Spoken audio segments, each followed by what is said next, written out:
My next guest is Jason Carney, the founder and CEO of Energy Electives. He's bringing solar power and other renewable energy options to Tennessee. Welcome, Jason. Thanks for having me.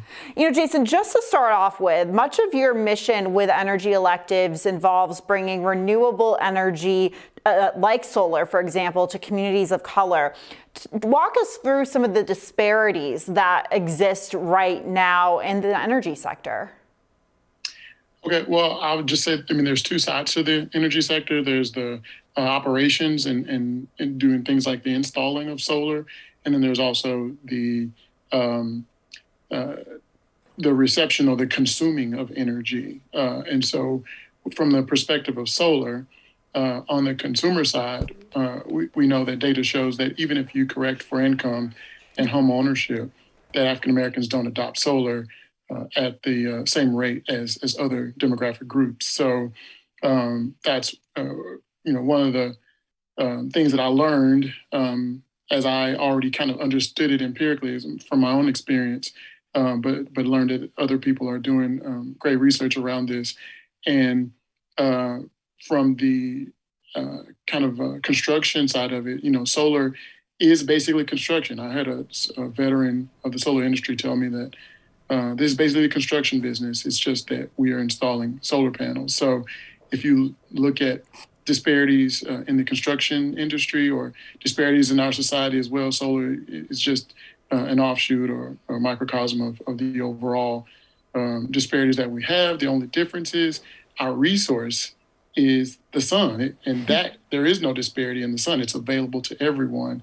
And so we have an opportunity, since the resource is just and fair, that we could hopefully try to bring that resource and opportunity to everyone.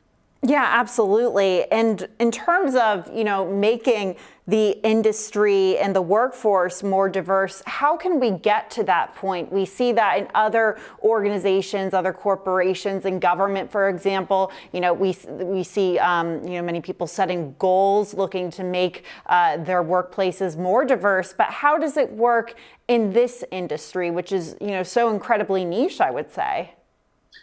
It is niche, and that is, that's an ongoing question. How do we diversify this industry? Tennessee, in a 2015 study, had, by the Solar Foundation, had 0% African Americans in the solar industry. I believe there may have been a penciling error, but even in correction, it's still a very low number. So I personally believe, I've said this many times, that I think the see it, be it model is going to be the way. I am trying to be an example of someone who is forging ahead in this industry.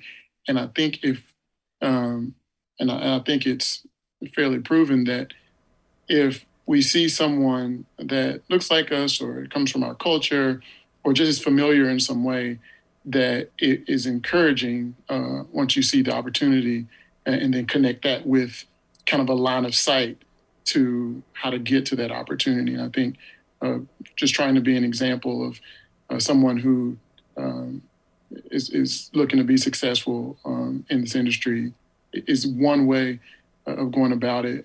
But it's important to be intentional. And it's important to have other organizations like myself in partnerships. So for your maybe larger firms, you need to partner with organizations of color that are in the industry, so that if you're onboarding someone, that they can see that there's, again, a line of sight to someone that's in the industry doing what they're intending to do, and they may have some familiarity with going to ask that person questions if they don't feel comfortable with the current environment. So looking at the solar industry in the U.S., from a big picture, how would you rate the U.S. as, expanding solar energy? Do you think we're investing enough in this, or should we be doing much more? I think the easy answer is that we should be doing much more. I will say that Solar Market Insight reports that we installed 23.6 gigawatts of solar in 2021. And so that makes the third year in a row that solar made up the largest share of new capacity. So I have to say that regardless of the political climate or the business climate, solar seems to have some resiliency, and that we're marching forward in the right direction. But the question is, how quickly can we accelerate? We understand the climate crisis and the very urgent nature of increasing our capacity. And as I said, that number is on new capacity. If we compare it to what's already existing, then it's still a very small number. And so we really need to do a lot more to increase capacity and transition over. The solar tax credit is one way of doing that. And other things that I see the DOE is doing, I think they're becoming very intentional, and hopefully we'll continue in that. And I would just add that if we want to continue to diversify it, there should even be a credit for using organizations or people of color. So in terms of, how we expand solar energy here in the U.S., I mean, as someone who's not in the industry, working in the energy sector at all, I would think solar energy is so widely available. Why don't we see this, in every home or on every, street in the United States or field? I mean, what are the barriers that are preventing this from happening? Yeah, two things I think are education and basically disposable or wealth. So I'll just say, like, for the African American community, both of those are a factor. You have the idea that there is a wealth disparity, and so people don't have the disposable income to invest, and it truly is an investment, a very stable investment, a very good investment. But an investment nonetheless. And then two, people just don't know. So as I said before, even when you correct for income and home ownership, African Americans don't adopt solar at the same rate. And some of that is just, they just don't know. And I found that in my business across the board, that there's a lot to be educated about, just as far as how we interact with the utility. Solar itself is very simple.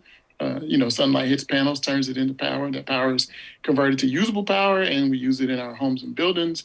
But then when you add the complexities of connecting with the utilities, you've got to educate around what that means to your investment, how to optimize your production you're getting, how to monitor all those things. So, I think we've got to educate a lot more and also do better with paying people more so they have more to invest.